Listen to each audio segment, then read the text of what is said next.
Oh, it's a long He had a story. Craigslist ad, and I just met him from there. No way. Yeah.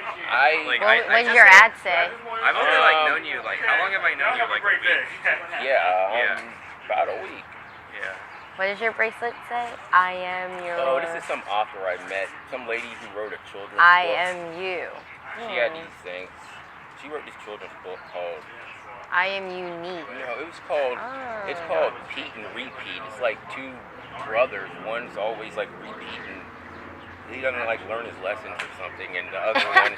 So it's called like Pete and Repeat, and I don't know. It's some children's book, and I met her at this book fair like a week ago, and she had these bracelets and pens, and I interviewed her, and That's cool. I like it. Unique. Play on words. she's supposed to be coming out with a cartoon show. She just said No she had way. I was like, that's interesting. She's like, yeah, my publisher, we're working on a TV show. So I guess if you want to ever go to Pete and Repeat adv.com, I guess that has more info on that. But let me knock this out, then we can talk. Okay, sounds good. So if I could have you say and spell your name. Okay. Hey, wait, where's this going, by the way? Just online, comebackstory.com. Comeback store. I like it. All right.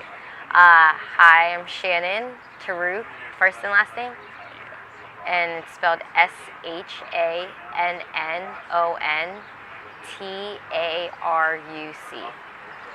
Great.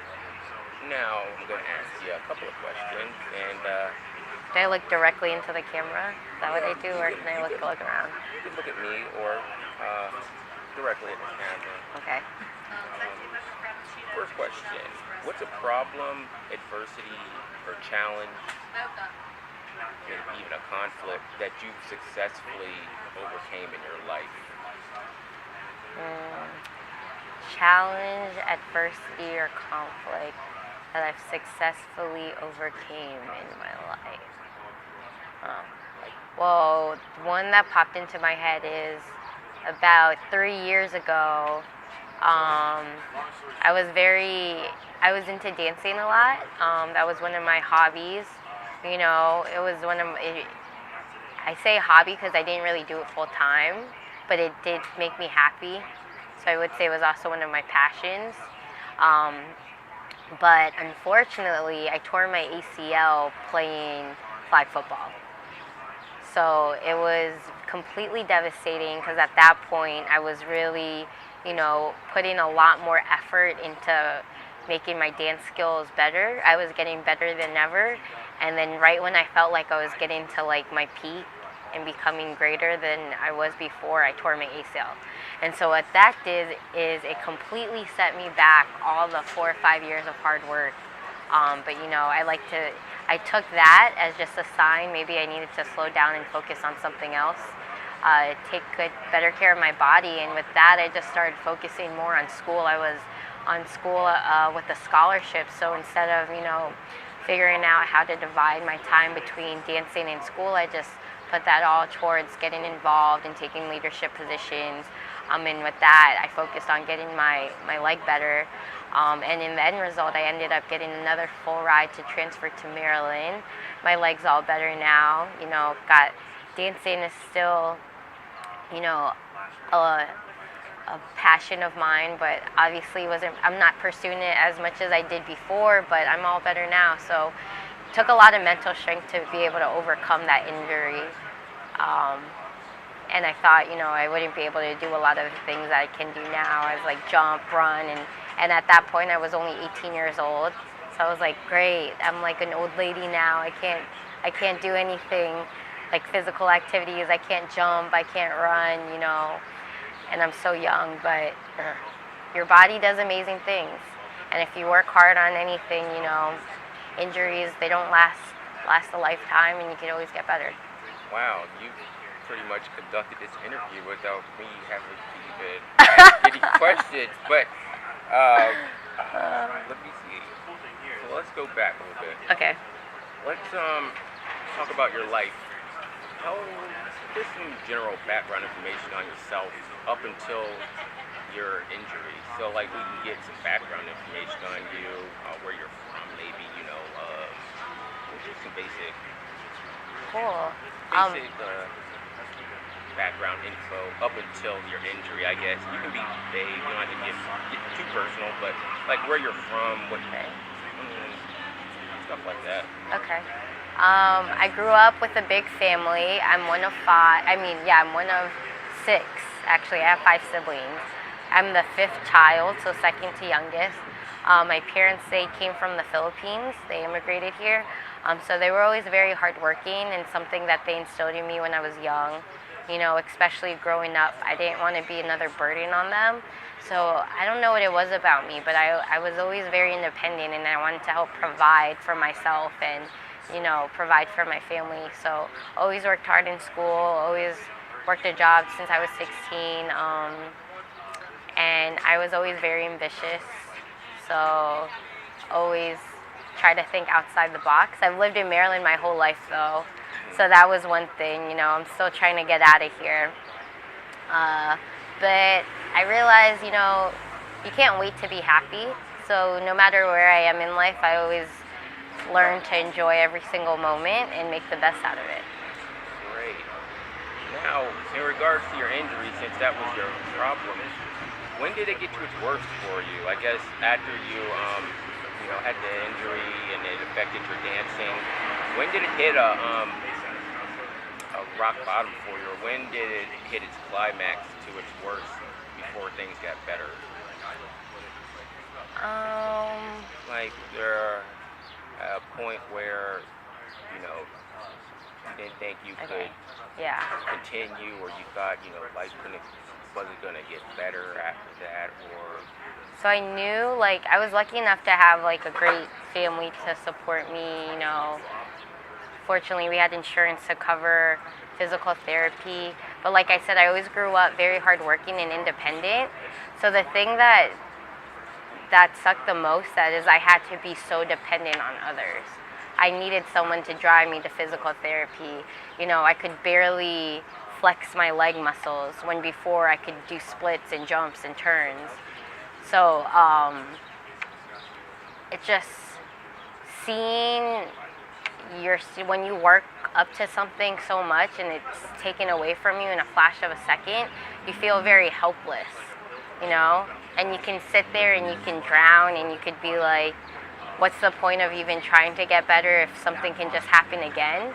So you could either, worry about the future or just start all over again. And I'm a big believer in, everything happens for a reason. So I started feeling helpless when I went to my first physical therapy session and he told me to, tighten up my quad muscle, flex it, and I couldn't move it. I don't know, it just couldn't move. And they literally had to put up some nerve stems to jumpstart it, electrocute my leg basically to jumpstart the nerves. And that's when I kind of felt helpless.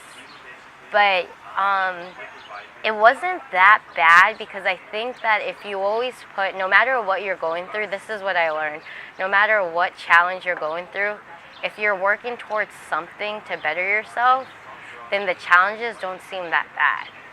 So when I figured, when I realized that I was going through this injury and it sucked that I was on crutches, I could barely walk, I was going through this pain, I had to take medications.